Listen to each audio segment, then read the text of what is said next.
नमस्कार मित्रांनो, Vidarbha ॲसच्या official YouTube चॅनलला आपल्या सर्वांचं स्वागत आहे। आपण या व्हिडिओमध्ये पाहत आहोत आगामी सर्व परीक्षांसाठी उपयुक्त असलेल्या जानेवारी 2025 मधील महत्त्वाच्या घडामोडी। जानेवारी 2025 या संदर्भामध्ये आपण पार्ट 1 मध्ये चर्चा केलेली होती। पार्ट 1 मध्ये आपण दोन घटकांवरती चर्चा केलेली होती यापूर्वी। त्यामध्ये आपल्याला आठवत असेल तर आपण राजकीय घडामोडी बघितल्या, त्यानंतर आपण या सोबतच राष्ट्रीय सुद्धा घडामोडी बघितल्यात, राजकीय तसेच राष्ट्रीय घडामोडी।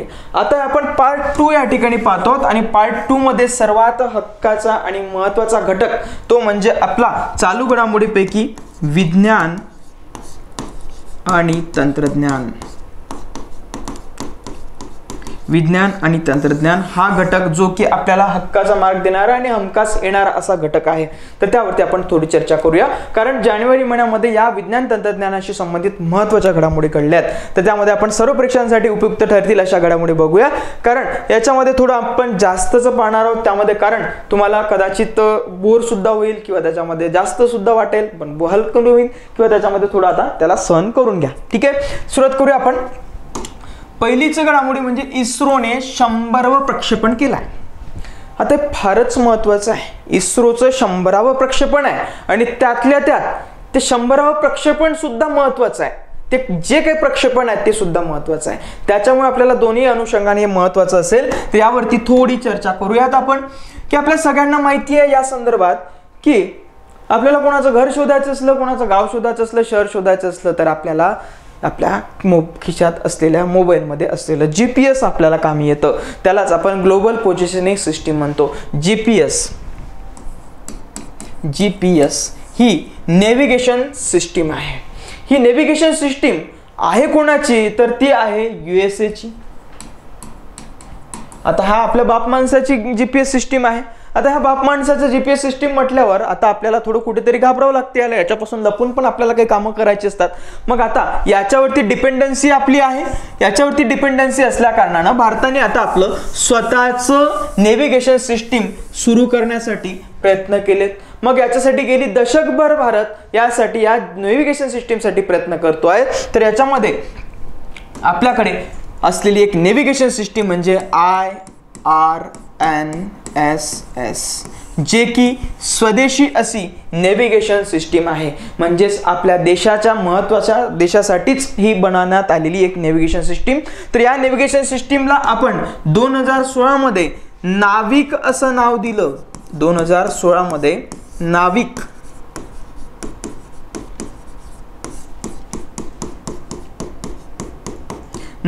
हे नाव दिलं। आता हीच नाविक म्हणजे याचा अर्थ हीच ग्लोबल आपली जे काही नेव्हिगेशन सिस्टीम आहे भारताची, ही स्वदेशी अशी नेव्हिगेशन सिस्टीम ही आपल्याला तयार करायची म्हटलं तर याच्यासाठी आपल्याला लागतात उपग्रह। मग जशा प्रकारे आपलं जे काही GPS आहे, या GPS कशावरून हँडल होतं, तर ते उपग्रहावरून हँडल होतं। मग हे उपग्रहावरून सगळं काही मॅनेज केलं जातं। मग त्यासाठी सुद्धा भारताला सुद्धा जर अशा प्रकारे स्वतःची नेव्हिगेशन सिस्टीम बनवायची आहे तर त्यासाठी सुद्धा काही उपग्रह सोडावे लागणार आहे, जे की भारताला एक नेव्हिगेशन सिस्टीम प्रोव्हाइड करू शकेल। म्हणून यासाठी भारताने 2013 पासून काही उपग्रह सोडायचं ठरवलं। मग गेली दशकभर आपण प्रयत्न करतो या उपग्रहांच्या संदर्भामध्ये। मग अशी 7 उपग्रह आपण ही आतापर्यंत अंतराळामध्ये सोडलेली आहे। तर मग अशा प्रकारे त्यापैकीच या 7 पैकीच एक उपग्रह जो इस्रोने 100वे प्रक्षेपण केला आहे, त्यापैकीच एक म्हणजेच NVS-02 नावाचा उपग्रह, जो की या नेव्हिगेशन सॅटेलाइट सिस्टीम साठी आपल्याला महत्त्वाचा आहे। या IRNSS म्हणजेच Indian regional navigation satellite system, जी आपल्याला स्वतःला तर महत्त्वाची आहे, जनतेला तर महत्त्वाची आहे, कोणाचं घर शोधायला किंवा कोणाचं ठिकाण शोधायला, पण यासोबतच सध्या भारत पाकिस्तानचं जे काही युद्धाची स्थिती सुरू आहे त्या युद्धाच्या स्थितीमध्ये सुद्धा भारतीय सैन्याला आपल्याला संरक्षणाच्या दृष्टिकोनातून सुद्धा हे IRNSS फार महत्त्वाचं असेल, जे की शत्रूचा अचूक त्या ठिकाणी शोध घेऊ शकेल आणि यासोबतच देशाला संरक्षण सुद्धा करू शकेल। म्हणून अशी ही नाविक सिस्टीम आपल्याकडे आहे। या नाविकला नाव आपण दिलं, नाविक असं नाव जे बनवलं 2016 साली बनवलं। मग यासाठीच आपण चर्चा करूया या संदर्भामध्ये। याबाबत आपण जे काही उपग्रह पाठवले तर ते आपल्याला या ठिकाणी म्हणता येईल. हे असे आपल्याकडे उपग्रह आपण 7 उपग्रह आपल्याला दिसून येतात जे की ब्लॅक कलर मध्ये आहेत. हे ब्लॅक कलर मध्ये असलेले उपग्रह जिओ स्टेशनरी उपग्रह आहेत. हे ब्लॅक कलर मध्ये असलेले उपग्रह, ज्या उपग्रहांची संख्या एकूण 3 आहे. हे जे काही जिओ स्टेशनरी उपग्रह आहेत हे 3 आहेत. मग यापैकी हे जे काही आपल्याकडे रेड उपग्रह दिसत आहेत 2, हे रेड उपग्रह जिओ सिंक्रोनस उपग्रह आहेत. जिओ सिंक्रोनस उपग्रह आहेत जे की याला एका जागी स्थिर नसतात, जे सातत्याने फिरत असतात. परंतु हे जे काही जिओ स्टेशनरी उपग्रह आहेत, हे जिओ स्टेशनरी उपग्रह जे आपल्याला ब्लॅक कलर मध्ये दिसत आहेत तर ते स्थिर असतात. हा याच्यामधला जिओ सिंक्रोनस आणि जिओ स्टेशनरी मधला बेसिक फरक आहे. मग यापैकी जो आपल्याकडे NVS-02 नावाचा जो उपग्रह आपण 100वा पाठवला तर तो उपग्रह त्यापैकी एक म्हणजेच आपण जे काही जिओ सिंक्रोनस आहे याच्यापैकी हा उपग्रह आहे तो आपण आता पाठवलेला आहे. तर यावरतीच आपण थोडी चर्चा करूयात. तर याच्यामध्ये उपग्रह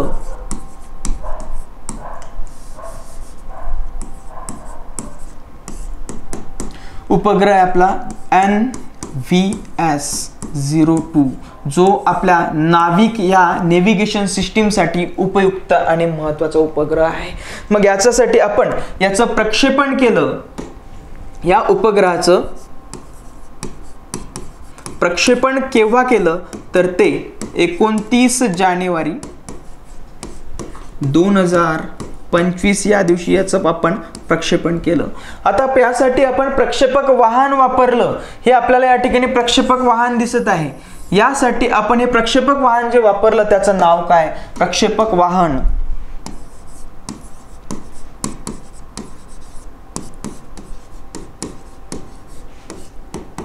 हे प्रक्षेपक वाहन आहे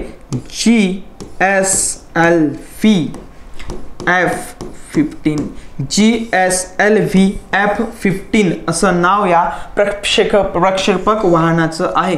मग आता या ठिकाणी लॉन्च व्हेइकल आपण त्याला असं म्हणतो. तर या ठिकाणी GSLV म्हणजे Jio synchronous satellite launch vehicle म्हणजे या वाहनाला आपण नाव काय देतो? लॉन्च व्हेइकल असं नाव देतो. आता काही ठिकाणी आपल्याला PSLV असं पाहायला मिळतं. PSLV. आता PSLV आणि GSLV याच्यामधला फरक आपण यापूर्वी जर बघितलं तर आता हे जे काही आपल्याकडे जे उपग्रह आहेत जे आपल्याला आपण जिओ स्टेशनरी उपग्रह म्हणतो आणि हे जिओ सिंक्रोनस उपग्रह म्हणतो. जर पोलर सॅटेलाइट लॉन्च व्हेइकल जर करायचं असेल किंवा ते जे आपल्याला उपग्रह पाठवायचे असेल पोलर तर त्यासाठी आपण हा जो उपग्रह वापरतो तो PSLV असेल.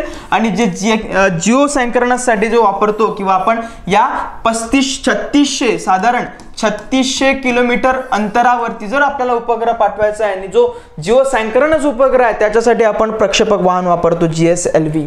हे आपण यामध्ये इथे लक्षात ठेवलं पाहिजे. त्यामध्ये नंतर आपल्याला महत्त्वाचं म्हणता येईल की यासाठीचं उद्दिष्ट काय आहे? आपलं उद्दिष्ट नाविक व्यवस्था जी आपली नेव्हिगेशन सिस्टीम आहे बळकट व्हावी. बळकटीकरणासाठी आपण हा एक उपग्रह जो आहे तर तो आपण अवकाशामध्ये सोडलेला आहे. तर या संदर्भातले थोडी वैशिष्ट्ये आपण याची बघूयात. तर हा अशा प्रकारे आपल्या सगळ्यांना माहिती आहे हा भारत आपला आणि या भारतावरती आपल्याला नेव्हिगेशन सिस्टीम देणारा एक उपग्रह जे आहेत आपले एकूण 7 असे उपग्रह आहेत. याची थोडं आपण NSLV या आपल्या NVS संदर्भातली वैशिष्ट्ये बघूया. NVS-02 ची वैशिष्ट्ये.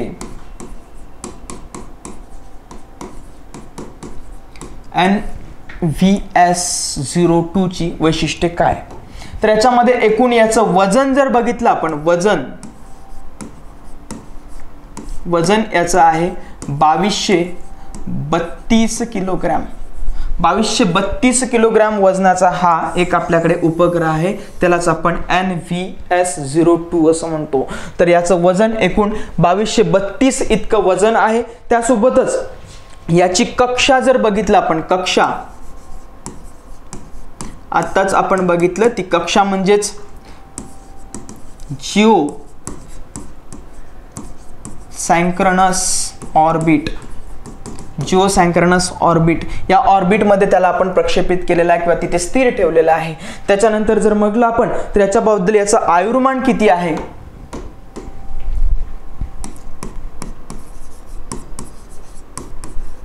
याचं आयुर्मान असेल 12 वर्षापर्यंत. 12 वर्षापर्यंत हा काम करू शकेल किंवा तिथपर्यंत हा राहू शकेल असा. त्याच्यानंतर आपल्याला त्याला बदलवावं लागेल असा हा 12 वर्षापर्यंत काम करणारा NVS-02 आहे. त्याच्यानंतर याची तंत्रज्ञानातली वैशिष्ट्य काय आहे, तंत्रज्ञान, या उपग्रहामध्ये आपण तंत्रज्ञान कोणते वापरले,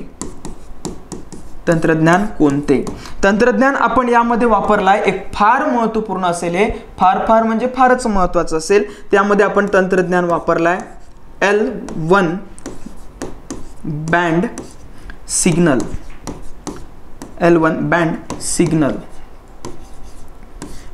बँड नावाचं सिग्नल आपण एक ह्याच्यामध्ये वापरलं. त्याच्यानंतर यामध्ये सर्वात महत्त्वाचं म्हणजे रुबिड अणु घड्याळ आपण याच्यामध्ये वापरली. रुबिड अणु घड्याळ जी फार महत्त्वाचं असेल. मग यासाठी आपल्याला ग्लोबल पोझिशनिंग सिस्टीम जर आपल्याला वापरायची असेल किंवा नेव्हिगेशन सिस्टीम जर आपल्याला वापरायची असेल तर त्यासाठी आपल्याला एक घड्याळ महत्त्वाचे असेल तर ते अणु घड्याळ आपण वापरतो. तर कोणतं नाव त्याचं, रुबिड अशी अणु घड्याळ आहे तिलाच आपण रुबिडियम या घटकापासून बनलेली किंवा या मूलद्रव्यापासून बनलेली घड्याळ आहे, तिला आपण रुबिड अणु घड्याळ असं म्हणतो. तर ही घड्याळ एक टेक्नॉलॉजी यामध्ये या उपग्रहामध्ये वापरण्यात आलेली आहे. यावरती प्रश्न आपल्याला होऊ शकतो की खालीलपैकी कोणतं तंत्रज्ञान या NVS-02 मध्ये आपण वापरलेलं आहे, तर ते तंत्रज्ञान आहे L1 बँड सिग्नल आणि त्याच्यानंतर रुबिड अणु घड्याळ. हे आपण याच्यामध्ये वापर याचा केलेला आहे. हे घड्याळ जे आहे तर हे स्वदेशी निर्मित आहे, हे सुद्धा महत्त्वाचं लक्षात ठेवलं पाहिजे. स्वदेशीवरती जास्त आपण प्रयत्न करतो आहे. स्वदेशी, देशी तर माहिती असेल पण आता स्व पण माहिती असला पाहिजे. ठीक आहे, त्यानंतर पुढे बघूया आपण याच्या संदर्भातली. आता बघूया आपण IRNS म्हणजे नाविक सिस्टीम, याच्या संदर्भातलं थोड्या तथ्यात्मक घटना आपण याच्यामध्ये चर्चा केली पाहिजे, कारण या अनुषंगाने आपल्याला काही विज्ञान तंत्रज्ञानामध्ये प्रश्न असू शकतात. तर त्या अनुषंगाने जर बघितलं आपण तर या IRNSS आपण याचं जे लॉंग फॉर्म आहे तो सुद्धा बघितला, इंडियन नेव्हिगेशन सॅटेलाइट सिस्टीम. त्याच्यानंतर नाविकचा long form navigation with Indian constellation, असं या नाविकचं लॉंग फॉर्म आहे, हे सुद्धा लक्षात असलं पाहिजे. त्यानंतर 2016 मध्ये आपण याला अधिकृत नाव दिलेलं आहे. त्यापूर्वी आपण IRNSS सिस्टीम असं सुद्धा म्हणत होतो. ठीक आहे, त्यानंतर याचा उद्देश काय तर भारताला स्वदेशी नेव्हिगेशन प्रणाली तयार करणं, हे आपला याचा मागचा प्रमुख उद्देश आहे, कारण आतापर्यंत आपण GPS वरती अवलंबून होतो. त्यानंतर जर बघितलं याचं ऑपरेटर इस्रो असणार. ठीक आहे, त्यानंतर पहिला जो उपग्रह आहे आपण त्याच्यामध्ये पाठवलेला होता आपण IRNSS-1A नावाचा हा उपग्रह आपण लॉन्च केलेला होता. तो 2013 या वर्षी 2013च्या पासून आपण प्रत्यक्षाने सातत्याने यामध्ये सॅटेलाइट्स पाठवतो आहे. तर 2018 मध्ये आता हा जो काय अणुघड्याळ होता तर तो अयशस्वी ठरला होता. याच्यामधला अणुघड्याळ हा अयशस्वी ठरल्या कारणाने आपल्याला आता परत तो एक रुबिड पासून बनवलेला अणुघड्याळ पाठवावा लागतोय. त्याला रुबिड अणु घड्याळ असं म्हणतो. तो घड्याळ आपण या NVS-02 मध्ये वापरलाय. ठीक आहे, तर तो घड्याळ आता आपण पाठवलाय. त्याच्यामुळे 1 जुलै 2013 ला पाठवलेला IRNSS-1A हा उपग्रह सगळ्यात अगोदर सुरुवात केली, पहिलाच उपग्रह होता तो. त्यानंतर पूर्ण प्रणाली आपण पाठवलं 2018 मध्ये IRNSS-1I हा उपग्रह पाठवला आपण IRNSS-1I. यानंतर उपग्रहानंतर सक्रिय आपल्याला काम दिसून येतं. त्याचं एकूण खर्च आपल्याला 1420 कोटी रुपये खर्च आला. 1420 कोटी रुपये खर्चामध्ये एक प्रक्षेपक आणि त्यासोबतच प्रक्षेपण आणि त्यासोबतच 7 उपग्रह, या उपग्रहांचं प्रक्षेपण सुद्धा याच्यामध्ये इन्क्लुडेड आहे. तर 1420 कोटी रुपये आपण खर्च केला त्याच्यावरती आतापर्यंत.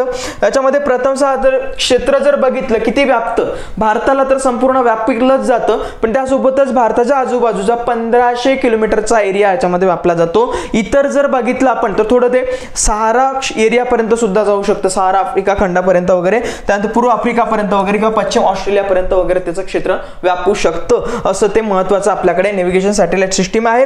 नाविक प्रणालीची रचना जर बघितली तर आपल्या सगळ्यांना माहिती आपण 7 आपल्याकडे उपग्रह आहे. त्यापैकी त्यापैकी 3 उपग्रह हे जिओस्टेशनरी आहे, तर 4 उपग्रह हे जिओसायंक्रोनस आहे. जिओसायंक्रोनस असलेले उपग्रह 4 म्हणजे याचा अर्थ बघा या ठिकाणी आपल्याला लक्षात येतं, हा जिओस्टेशनरी उपग्रह, जे जिओस्टेशनरी उपग्रह फक्त 3 आहेत, हा 1, हा 2, तर हा 3, तर हे जिओसायंक्रोनस जे उपग्रह आहेत तर ते जिओसायंक्रोनस आपल्याकडे 4 उपग्रह आहेत, हे आपण या ठिकाणी बघितलं पाहिजे. त्यानंतर या लॉन्च व्हेकलच्या संदर्भात आपण या ठिकाणी बघितलं, स्टेज 3 वगैरे असतात त्याच्यानंतर त्याची हाईट वगैरे किती आहे, व्हेकलची मास वेट वगैरे किती आहे त्या ठिकाणी सांगितलेलं आहे, तर एवढं काय आपल्याला आवश्यकता नाही त्याची. तर या संदर्भात एवढं आपण या ठिकाणी लक्षात ठेवलं पाहिजे.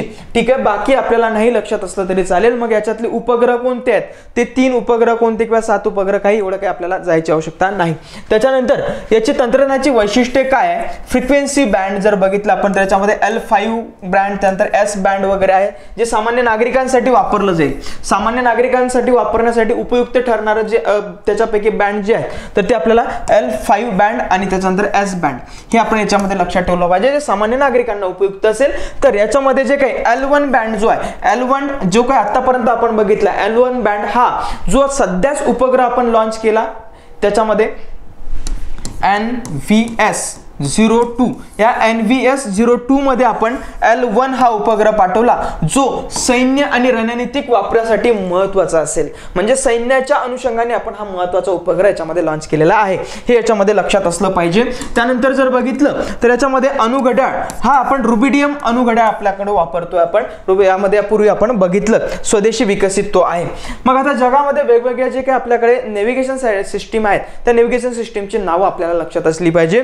ती नेव्हिगेशन सिस्टीम GPS आपल्याला माहिती आहे ग्लोबल पोझिशनिंग सिस्टीम, जे की अमेरिका या देशाचं आहे. त्याच्यानंतर ग्लोनास नावाची जी सिस्टीम आहे तर ग्लोनास सिस्टीम ही कोणाची आहे तर ती रशियाची आहे, ग्लोनास. त्याच्यानंतर आहे गॅलिलिओ युरोपियन युनियनचं आहे माहिती आपल्याला. त्यानंतर बायड्यू हे कोणाचं असेल नावातच त्याच्या आहे, चाओच्यू, तर ते त्याच्यामध्ये चीनचंच असेल. त्याच्यानंतर QZSS जी आहे तर ती जपानची आहे सिस्टीम, जपानची नेव्हिगेशन सिस्टीम आहे QZSS. अशा प्रकारे विकसित देशांकडे असलेल्या नॅव्हिगेशन सिस्टीम्स आहेत, त्यापैकी एक आता भारत बनायला जाणार आहे. त्यामुळे आपण 2047 पर्यंत विकसित होण्याची स्वप्न बघतो, त्यापैकी एक आपल्याला हे म्हणता येईल की महत्त्वाचं आपल्याला की आपल्याकडे स्वतःची नेव्हिगेशन सॅटेलाइट सिस्टीम आहे. त्यानंतर पुढे बघूया, या संदर्भात आपल्याला माहिती की आपल्याकडे एक सेवालोकन बॅच जी राज्य सेवा पूर्व परीक्षेसाठी फार महत्त्वपूर्ण आहे, ज्यामध्ये रिव्हिजन सगळी घेतली जातात. विदर्भ अकादमीच्या सर्व महत्त्वाच्या फॅकल्टीज आपल्याला या ठिकाणी रिव्हिजन करून घेतात. मग हे रिव्हिजन केल्यानंतर संपूर्ण अभ्यास झाल्यानंतर तुम्हाला मूल्यांकन त्याचं करावं लागतं. म्हणूनच मूल्यांकन बॅच आपल्याकडे आहे, ज्यामध्ये संपूर्ण टेस्ट आपल्याला याच्यामध्ये घेतल्या जातात. विशिष्ट टार्गेट दिलं जातं, ते टार्गेट देऊन तुमच्या त्यावरती त्या टॉपिक वरतीच प्रश्न घेतले जातात किंवा टेस्ट घेतली जाते आणि त्या टेस्टचं इव्हॅल्युएशन तुम्हाला करता येतं, स्वतःचं इव्हॅल्युएशन करता येतं. आणि याच्यावरती विशेष म्हणजे तुम्हाला सर्वात महत्त्वाची गोष्ट की ह्या सर्व फॅकल्टीज विदर्भ अकादमीच्या तुम्हाला पर्सनल मेंटॉरिंग करणार आहे, पर्सनल मेंटॉरिंग करेल आणि तुम्हाला त्याच्यामध्ये मार्गदर्शन करणार आहे. त्याच्यामुळे कुठे जायचं नाही, महत्त्वाचं तुम्हाला इथेच मार्गदर्शन मिळणार आहे. त्यानंतर पुढे बघूया, अमेरिकेचा उपग्रह ब्लूबर्ड नावाचा अमेरिकेने एक उपग्रह आपण स्वतः दोघांनी मिळून लॉन्च करण्याचं ठरवलेलं आहे, असा हा उपग्रह आहे ब्लूबर्ड उपग्रह चर्चेत असण्याचं कारण असं की याचं संयुक्तपणे याचं लॉन्चिंग केलं जाणार आहे. मग संयुक्तपणे कोण असणार याच्यामध्ये, इस्रो आणि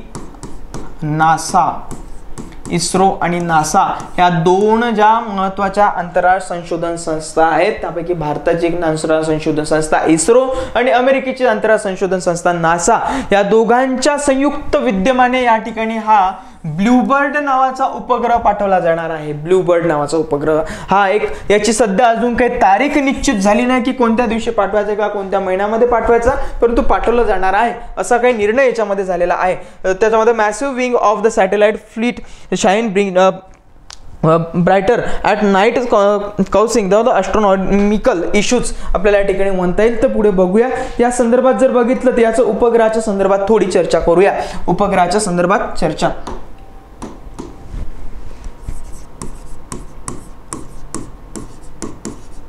उपग्रहाबाबत थोडं बघणं आवश्यक राहील. याचं वजन किती असेल, याचं वजन आहे 600 किलोग्रॅम. 600 किलोग्रॅम इतकं त्याचं वजन आहे. 600 किलोग्रॅम वजनाचा तो उपग्रह आहे. तर त्यासोबतच प्रक्षेपक वाहन याच्यासाठी सुद्धा GSLV वापरला जाईल.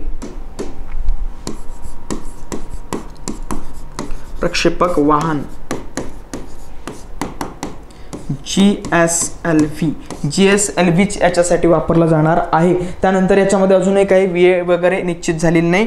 प्रक्षेपण कुठून होणार, ठिकाण, आता ठिकाणामध्ये कन्फ्यूज व्हायचं नाही. त्याच्यामध्ये श्रीहरिकोटावरूनच पाठवलं जाईल. जे आपल्याकडे Satish Dhawan space research centre जे आहे तर त्या सेंटरवरूनच श्रीहरिकोटावरूनच पाठवलं जाईल. आता या ठिकाणी महत्त्वाचं अमेरिकेचा उपग्रह म्हणून ब्लू बर्ड म्हणून त्याला लक्षात असलं पाहिजे. ब्लू बर्ड या ठिकाणी कोणत्या देशाचा उपग्रह आहे तर प्रश्न विचारला जातो. त्यामुळे आपल्याला ब्लू बर्ड हा अमेरिका या देशाचा आहे. तर याच्यामध्ये नासा आणि इस्रो या दोघांच्या मिळून याच्यामध्ये लॉन्चिंग केलं जाणार आहे. तर याच्याबद्दल गृहागत जर बघितलं तर 600 किलोग्राम त्याचं वजन आहे. प्रक्षेपक वाहन GSLV म्हणजे याचा अर्थ जिओ सॅन्क्रोनस ऑर्बिटमध्ये याला पाठवायचं आहे आपल्याला, असा हा उपग्रह आहे या ठिकाणी असं म्हणता येणार आहे. त्यानंतर पुढे बघूया आपण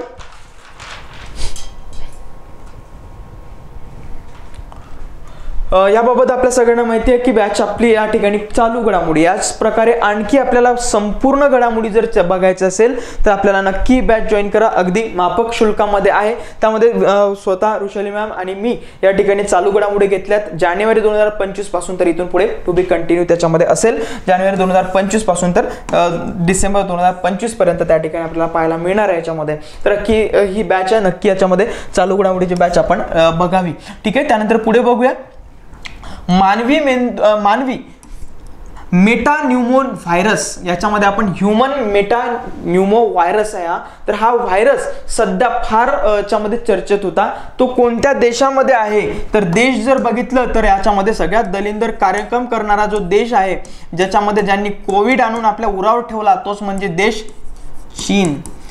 चीनकडे हा व्हायरस आलेला होता. त्याच्यामुळे या व्हायरसने धुमाकूळ घातला होता. भारताला सुद्धा संभ्रम याच्यावरती निर्माण झाला होता की हे आपल्या बोकांडीत येऊन बसतो की काय. तर याच्यामध्ये हा काही असा आला नाही. तर त्याच्यामुळे आता सध्या आपल्याला थोडं बरं आहे. तर आता चीनमध्ये असलेला हा एक व्हायरस होता. त्याच्यामध्ये आपण HMPV असं त्याला शॉर्टमध्ये लक्षात असू द्या. HMPV हा व्हायरस चीनमध्ये आलेला होता. तर या संदर्भात जर बघितलं आपण तर याचा प्रकार जो आहे हा एक विषाणू आहे. तो विषाणू वर्गातला आहे. त्याच्यामध्ये RNA विषाणू आहे तो श्वसनाचा श्वसन विषाणू RNA व्हायरस आहे तो. RNA व्हायरस आहे त्याच्यामुळे तो महत्त्वाचा श्वसनाशी संबंधित आहे. याच्यामध्ये कुटुंब त्याचं कोणत्या फॅमिलीतून येतो तो फॅमिली त्याची आहे न्यूमोव्हिरिडे.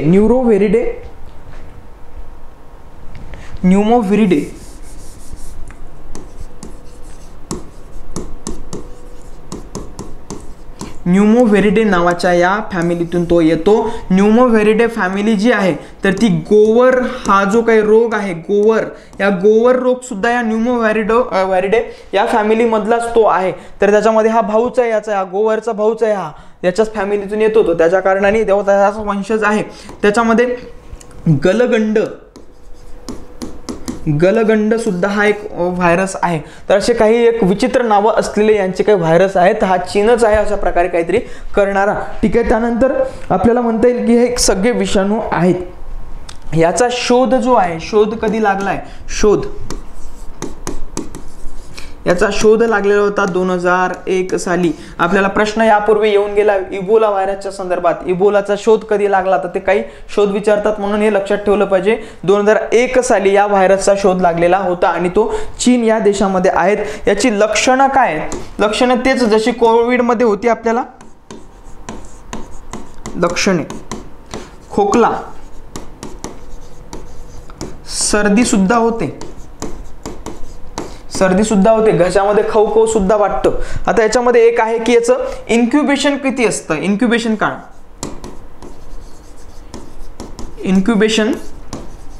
काळ याचा 3 ते 6 दिवस असतो बघा, 3 ते 6 दिवस इन्क्युबेशन काळ असतो. आता इन्क्युबेशन काळ म्हणजे असा की त्याचं लक्षणं दिसण्यासाठी किती वेळ लागतो इन्क्युबेशन काळ. आता इन्क्युबेशनचे 2 अर्थ निघतात. इन्क्युबेशन उष्मायन वगैरे होतं ते स्टार्टअपच्या संदर्भात इन्क्युबेशन वेगळं, पण हे आजाराच्या संदर्भातलं इन्क्युबेशन आहे. इन्क्युबेशन म्हणजे कोविडमध्ये तसं होतं की कोविडची लक्षणं दिसायला 5 ते 6 दिवस लागायचे, तसं हे याचे इन्क्युबेशन म्हणजे याची लक्षणं दिसायला 3 ते 6 दिवस वगैरे लागतात असं त्या ठिकाणी आहे.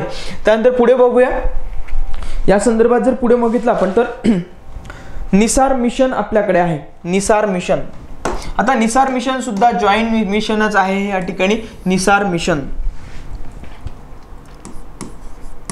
मिशन निसार, मिशन निसार हे सुद्धा एक नासा आणि इस्रोच्या तर्फेच लॉन्च केलं जाणारं मिशन आहे. संयुक्त, हे सुद्धा संयुक्त आहे.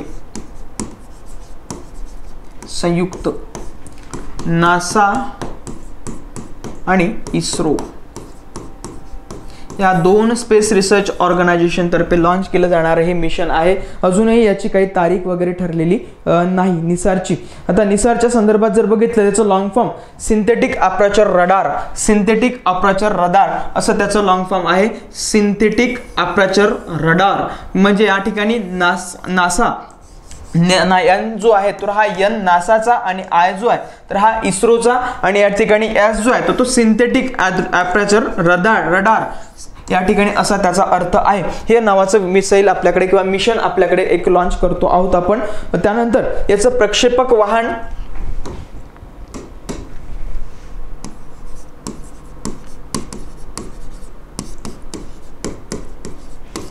प्रक्षेपक वाहन आहे त्याचं GSLV, जिओ सॅन्क्रोनस सॅटेलाइट आहे तो. त्यानंतर याचं कार्य काय आहे? कार्य पृथ्वी निरीक्षण करणं, पृथ्वी निरीक्षण करणं. आता याच्यामध्ये एक आहे की आपल्याकडे पर्यावरणाच्या संदर्भात काही निरीक्षण करावं लागतं आहे. पर्यावरणाच्या संदर्भात आता हिमनदी मागे मागे जाते म्हणजे याचा अर्थ वितळत आहेत हिमनदी. पर्यावरण बदल या ठिकाणी होतोय. पर्यावरणाच्या बदलाच्या अनुषंगाने याचं पृथ्वीचं निरीक्षण करणं आपल्याला आवश्यक आहे. त्यानंतर भूकंप किंवा ज्वालामुखी याचं सुद्धा निरीक्षण या मार्फत केलं जाणार आहे. असा हा मिशन निसार आपल्याकडे आहे. तर याच्याबद्दल थोडं आपण लक्षात ठेवलं पाहिजे. त्यानंतर याचं मिशन निसारचं जर आपण वैशिष्ट्य जर बघितलं तर याची वैशिष्ट्य बघूया थोडं. निसारचं वैशिष्ट्य,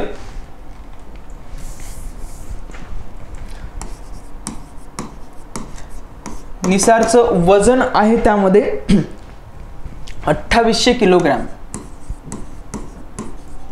2800 किलोग्रॅम इतकं त्याचं वजन आहे. आणि सर्वाधिक वजनांपैकी एक उपग्रह हा असा आहे की जे काही वजनाचे जास्त उपग्रह असतात त्यापैकी एक हा आहे की 2800 किलोग्रॅम इतकं वजन त्या उपग्रहाचं आहे. त्याच्यामुळे काही खूप मोठं वजन त्याचं आपल्याला म्हणता येणार आहे. मग याच्यामध्ये रडार प्रणाली, रडार प्रणाली कोणकोणती आहे? रडार प्रणाली 2 याच्यामध्ये आहेत. त्याच्यामुळे आपण लक्षात ठेवलं पाहिजे L बँड आणि S बँड, L बँड आणि S बँड या 2 प्रणाली याच्यामध्ये आपल्याकडे आहेत. आता L बँड जो आहे, L बँडचा जो विकास आहे तर तो नासा तर्फे करण्यात आला आहे. नासाचे योगदान, नासाचे योगदान आहे याच्यामध्ये L बँड साठी. हा असा आपल्याकडे L बँड आहे. हा नासाने तयार केला आहे. तर आपल्याकडे जो हा S बँड जो आहे तर हा S बँड इस्रोने तयार केलेला आहे. इस्रोचे योगदान या तयार करण्यामध्ये अशा प्रकारे 2 प्रणाली आहेत. त्याच्यामुळे लक्षात असलं पाहिजे की L बँड कोणी तयार केला तर तो नासाने तयार केला आणि S बँड जो आहे या प्रणालीपैकी तर तो इस्रोने तयार केला. इस्रोच्या S त्याच्यामध्ये आपल्याला लक्षात राहू शकतं. तर L बँडच्या बाबत आणि S बँडच्या बाबत लक्षात असलं पाहिजे. त्याच्यामध्ये काय काय करेल तर निरीक्षण, निरीक्षण, भूकंप, त्यानंतर हिमनदी, त्यानंतर पर्यावरण बदल, पर्यावरण बदल याचं वगैरे सगळं निरीक्षण या उपग्रहाच्या माध्यमातून होणार आहे. असा महत्त्वाचा उपग्रह या ठिकाणी आपल्याला म्हणता येणार आहे. त्यानंतर पुढे बघूया United Nation CEBD, United Nation CEBD नावाची जी काही संस्था आहे, ही संस्था आपल्याकडे big data science research organisation आहे किंवा रिसर्च करणारी अशी संस्था आहे. त्या संस्थेचं आपल्याला भारताला सदस्यत्व मिळालेलं आहे. Big data and data science for official statics, आपल्याला स्टॅटिक्स मध्ये खूप मदत यामुळे होणार आहे आणि याचं सदस्यत्व नुकतंच भारताला मिळालेलं आहे. त्यामुळे ही अभिमानास्पद आणि आपल्याला सकारात्मक गोष्ट या ठिकाणी म्हणता येणार आहे. कारण डेटा हा आपण जितका जास्त त्याचा चांगल्या पद्धतीने प्रेझेंट करू शकू किंवा आपल्याला माहिती पडेल तितक्या चांगल्या पद्धतीने आपण विकासामध्ये चांगली भूमिका निभावू शकतो. तर आपल्याला SDG सस्टेनेबल डेव्हलपमेंट मध्ये वगैरे याची खूप आवश्यकता आहे. त्या अनुषंगाने आपल्याला महत्त्वाचं म्हणता येईल भारत याच्यामध्ये सहभागी झाला म्हणजे याचा अर्थ खूप महत्त्वाची गोष्ट आहे. तर याची स्थापना जी आहे, स्थापना 2014 साली झालेली होती, 2014. आणि याचा पहिला जो अध्यक्ष आहे, पहिला अध्यक्ष तो आहे ऑस्ट्रेलिया. ऑस्ट्रेलिया हा याचा पहिला अध्यक्ष ठरला होता. त्याच्यामुळे आपल्याला महत्त्वाचं म्हणता येईल याच्यामध्ये सदस्य देश, एकूण सदस्य देश हे 31 एवढे आहेत. भारताला पकडून भारतासह एकूण 31 सदस्य देश आहेत. यापूर्वी फक्त 30च देश होते, परंतु आता एकूण 31 देश आहेत. मग याच्यामध्ये संस्था किती आहेत? संस्था काही विदेशी किंवा आंतरराष्ट्रीय संस्था आहेत, त्यामध्ये 16 संस्था आहेत. या 16 संस्था सदस्य आहेत या देश आहेत. स्वतंत्र जर बघितलं आपण तर 31 आणि संस्था जर बघितल्या तर 16 एवढे सदस्य त्याच्यामध्ये आहेत. त्यामध्ये महत्त्वाच्या संस्था स्टॅटिक्सशी रिलेटेड त्या आहेत. त्यानंतर पुढे बघूया. ओके, याच्यानंतर सर्वात महत्त्वाची एवढी घडामोडीपैकी जर असेल तर स्पेडएक्स नावाचं मिशन, जी मोहीम आहे आपली, स्पेडएक्स नावाची मोहीम ही फार महत्त्वाची आहे. स्पेडएक्समुळे काय होणार आहे की स्पेडएक्स नेमकं काय आहे हे सुद्धा आपण समजून घेतलं पाहिजे. स्पेडएक्स म्हणजे अशी गोष्ट की स्पेस आणि डॉक, स्पेस डॉक असा त्याचा अर्थ आहे. स्पेस डॉक प्रक्रिया आता भारताने नुकतीच राबवण्याचं ठरवलं. स्पेस डॉक प्रक्रियेमध्ये काय होतं की 2 उपग्रह एकमेकांशी जोडले जातात. आता याच्यामध्ये जोडले जातात कशासाठी? तर जे आपल्याला या ठिकाणी दिसत आहे की या उपग्रहामधला जर इंधन संपलं तर या उपग्रहामधून जो काही दुसरा उपग्रह आहे तो याला या ठिकाणी टच केला जातो किंवा जोडला जातो आणि असं करून याच्यातून इंधन याच्यात टाकलं जातं. तर असं याला स्पेस डॉक असं म्हणतो आपण. स्पेस डॉकिंग ही प्रक्रिया आपण याच्यामध्ये राबवतोय आणि भारत स्पेस डॉकिंग करणारा हा 4था देश ठरलेला आहे. त्याच्यामुळे आपण विकसित देशांच्या लाईनमध्ये त्या ठिकाणी चांगली कामगिरी करायला जाऊन पोहोचलेलो आहोत. तर या संदर्भात थोडं आपण चर्चा केली पाहिजे किंवा बघितलं पाहिजे. याबाबत थोडं आपण बघूयात.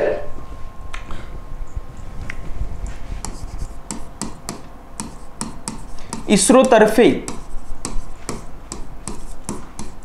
स्पेस डॉकिंग करण्यात आलाय. आता स्पेस डॉकिंग करण्यात आलाय इस्रो तर्फे. आपली महत्त्वाची संस्था यांनी अशा प्रकारे स्पेस डॉकिंग केलेलं आहे. आता याचा उद्देश काय आहे?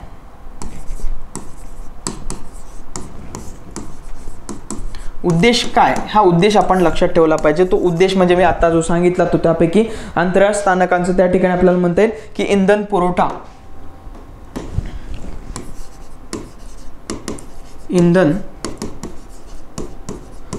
करता येणार आहे. इंधन पुरवठा करता येणार. त्याच्यानंतर माहितीची देवाण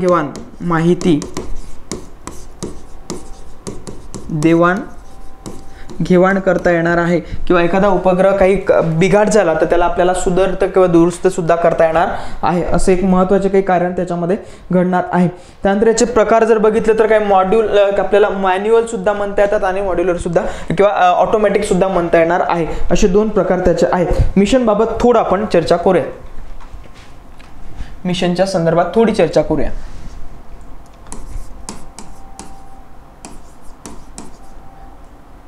स्पेडेक्स नावाचं मिशन बाबत. आता या ठिकाणी जर बघितलं आपण तर इस्रो तर्फे जे प्रक्षेपण करण्यात आलं,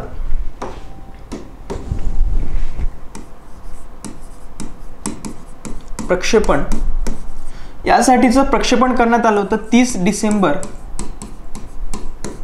2024 या दिवशी. 30 डिसेंबर 2024 या दिवशी या संदर्भात 2 उपग्रहांचं प्रक्षेपण करण्यात आलं होतं. ते 2 उपग्रह सुद्धा आपल्याला महत्त्वाचे असणार आहे.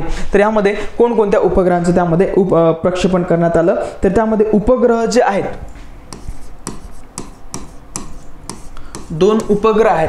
2 उपग्रह म्हणजे SDX-01 आणि त्यानंतर SDX-02 अशा प्रकारे 2 उपग्रह आपण त्यामध्ये प्रक्षेपित केलेले होते. मग हे दोन्ही उपग्रह अशा प्रकारे यांची या 2 उपग्रहांचं स्पेडेक्स त्याच्यामध्ये स्पेस डॉकिंग करण्यात आलं होतं. स्पेस डॉकिंग म्हणजे हा एक उपग्रह असेल आणि हा एक उपग्रह असेल तर याच्यामध्ये यांना जोडण्यात आलेलं होतं. तर हे आपण स्पेस डॉकिंग यासाठी प्रक्षेपण केलेलं होतं आणि प्रक्षेपण केलं होतं आपण 30 डिसेंबर 2024. कोणकोणत्या उपग्रहांचं केलं तर ते SDX-01 आणि SDX-02 या 2 उपग्रहांचं प्रक्षेपण आपण केलेलं होतं. मग स्पेस डॉकिंग जे केलं आपण तर ते स्पेस डॉकिंग झालं होतं 16 स्पेस डॉकिंग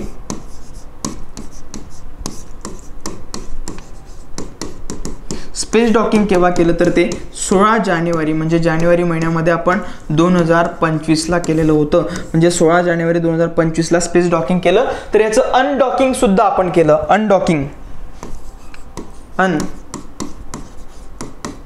डॉकिंग सुद्धा केलं होतं आपण. याचं आपण अनडॉकिंग सुद्धा 13 मार्च रोजी केलं. 13 मार्च 2025 म्हणजे अगदी नुकतंच आपण याचं अनडॉकिंग सुद्धा केलं. अनडॉकिंग म्हणजे याचा अर्थ त्याला वेगवेगळं सुद्धा केलं होतं, जोडून पण दाखवलं आणि वेगवेगळं करून पण दाखवलं. आणि अशा प्रकारे भारत स्पेस डॉकिंग मध्ये 4था देश ठरला. 4था देश. तर यामध्ये यापूर्वी अमेरिका, चीन, रशिया यांनी सुद्धा यापूर्वी केलेलं आहे. त्यापैकी आता 4था देश भारत ठरलेला आहे या स्पेस डॉकिंगच्या संदर्भामध्ये. तर आपल्याला एक म्हणता येईल की स्पेस डॉकिंग आतापर्यंत कोणकोणत्या देशांनी केव्हा केलं.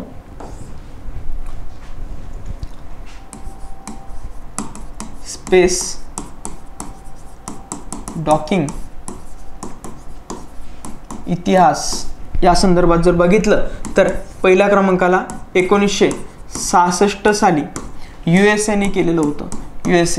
USA या देशाने 1966ला केलं. त्यानंतर 1967 साली रशियाने केलेलं होतं. रशियाने 1967 साली केलेलं होतं. त्यानंतर आता हा जो काळ आहे तर हा काळ आपल्याला माहिती आहे शीतयुद्धाचा काळ होता. शीतयुद्धाच्या काळामध्ये एक होतं की अमेरिकेने काय केलं तर रशिया पटकन करून टाकायचा, रशियाने काय केलं तर अमेरिका पटकन करून टाकायचं, असं त्यामध्ये होऊन जायचं. तर त्यानंतर 3ऱ्या क्रमांकाला केलेला आहे 2011 मध्ये चीन या देशांनी 3 देशांनी केलं होतं. आता 4था क्रमांकाचा जो ठरला आहे तो 2024 मध्ये भारत.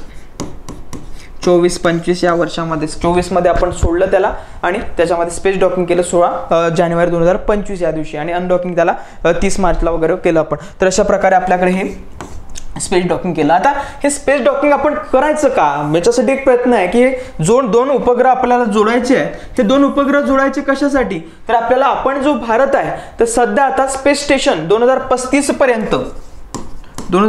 पर्यंत आपण स्पेस स्टेशन तयार करतोय. त्याच्यामुळे आपल्याला स्पेस डॉकिंग महत्वाचं आहे. त्याच्यानंतर आपण जो चंद्रयान 4 आपण पाठवलं, चंद्रयान 4 साठी आपल्याला महत्वाचं आहे. त्याच्यानंतर चंद्रावरती आपल्याला 2040 मध्ये मानवाला पाठवायचं आहे. 2040 पर्यंत मानवाला पाठवायचं असेल त्यासाठी सुद्धा आपल्याला स्पेस डॉकिंग महत्वाचं आहे.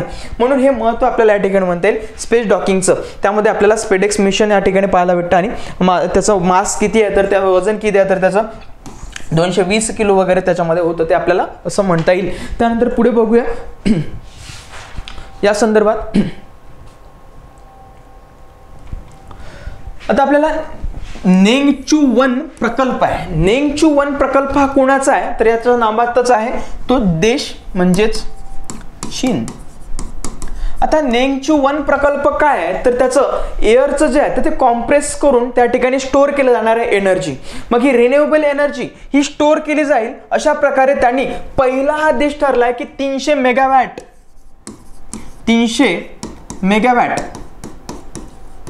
इतकं एनर्जी एअर एनर्जी स्टोअर केली जाणार आहे. एअर एनर्जी स्टोअर करणारा हा देश ठरणार आहे. CAES तंत्रज्ञान त्याला म्हणतात. CAES compress air energy system, अशा स्टोरेज सिस्टीम असं त्याला या ठिकाणी म्हणता येईल. एअर हवेला त्या ठिकाणी कॉम्प्रेस केलं जाईल आणि त्याची कॉम्प्रेस करून हवेला कॉम्प्रेस करून त्याचं टर्बाईन फिरवलं, म्हणजे याचा अर्थ जे काही रिन्युएबल एनर्जी आहे ती बनवली जाईल. हवा इकडून, आता हे कॉम्प्रेसर आहे, हे कॉम्प्रेसर या ठिकाणी यांनी कॉम्प्रेस एअर तयार केली, तर आता ही एअर सोडली जाईल या कॉम्प्रेसर या टर्बाईन मध्ये, टर्बाईन फिरल आणि त्या टर्बाईन पासून निर्माण होईल वीज.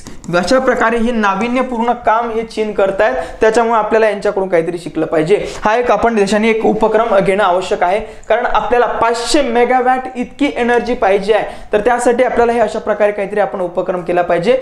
जगातला पहिला असा उपक्रम आहे तो की त्यांनी 300 मेगावॅट इतकं याच्यामध्ये कॉम्प्रेस केलेलं आहे. एअर कॉम्प्रेसिंग जी सिस्टीम आहे ती त्यांनी लॉन्च केलेली आहे. त्याचं नाव आहे नेंगचू 1 प्रकल्प. नेंगचू 1 प्रकल्प हा महत्त्वाचा प्रकल्प आहे आणि खूप क्रांतिकारक असा हा संशोधन आहे, त्या कारणाने आपल्याला महत्त्वाचं म्हणता येईल. त्यानंतर आपल्याकडे मिशन मौसम लॉन्च केला पंतप्रधान मोदी यांनी. आता आपल्याकडे इंडियन मेट्रोलॉजिकल डिपार्टमेंट जे आहे, इंडियन मेट्रोलॉजिकल डिपार्टमेंट याच्या 150व्या स्थापनेच्या निमित्त इंडियन मेट्रोलॉजिकल डिपार्टमेंट या डिपार्टमेंटच्या 150व्या वर्धापन दिनानिमित्त या ठिकाणी 14 जानेवारी 2015 उद्घाटन केलेलं आहे. उद्घाटन या मिशन मौसमचं उद्घाटन करण्यात आलेलं आहे 14 जानेवारी 2025 या दिवशी. 14 जानेवारी 2025 या दिवशी त्याचं लॉन्चिंग केलं होतं. आता याची स्थापना जर बघितली आपण तर 1875ला झालेली होती. 1875ला इंडियन मेट्रोलॉजिकल डिपार्टमेंटची आपण स्थापना केलेली होती 1875. आता याच्यानंतर 10 वर्षानंतर आपण राष्ट्रीय काँग्रेसची स्थापना केलेली होती. त्याच्यावरून लक्षात ठेवू शकता याच्या स्थापनेच्या 10 वर्षांनी आपण राष्ट्रीय काँग्रेसची स्थापना केलेली होती. तर आता या ठिकाणी आपल्याला दिसत आहेत पंतप्रधान मोदी हे रिमोट दाखवत आहेत आणि अशा प्रकारे या मिशन मौसमचं लॉन्चिंग करतायत. मिशन मौसममुळे काय होईल तर आपल्याला पर्यावरणामध्ये त्यानंतर मौसमचा अंदाज घेण्यामध्ये आपल्याला महत्त्वाचा एक या ठिकाणी महत्त्व मिळणार आहे किंवा आपल्याला मदत होणार आहे. ठीक आहे, तर या ठिकाणी मित्रांनो थांबूया, भेटूया आपण आपल्या पुढच्या लेक्चरला. त्याच्यामध्ये पार्ट 3 बघूया. त्यानंतर आता आपण सुरुवात करतोय की जानेवारी महिन्यात, त्यासोबतच आता आपण मे महिन्यामधल्या सुद्धा घडामोडी पाहतो आहोत. त्यामध्ये 1 मे महिना तर 9 मे किंवा 7 मे पर्यंतच्या घडामोडी सुरुवात करतोय. तर एक एक करून महत्त्वाचं याच्यावरती बघा आणि याच्यामध्ये आपण सातत्याने याला घेत राहणार आहोत. त्याच्यामुळे परीक्षेच्या पर्यंत आम्ही सगळे सोबत तुमच्या सगळ्यांच्या आहोत. त्या ठिकाणी थांबूया, भेटू आपण आपल्या नेक्स्ट लेक्चरला. थँक्यू, धन्यवाद.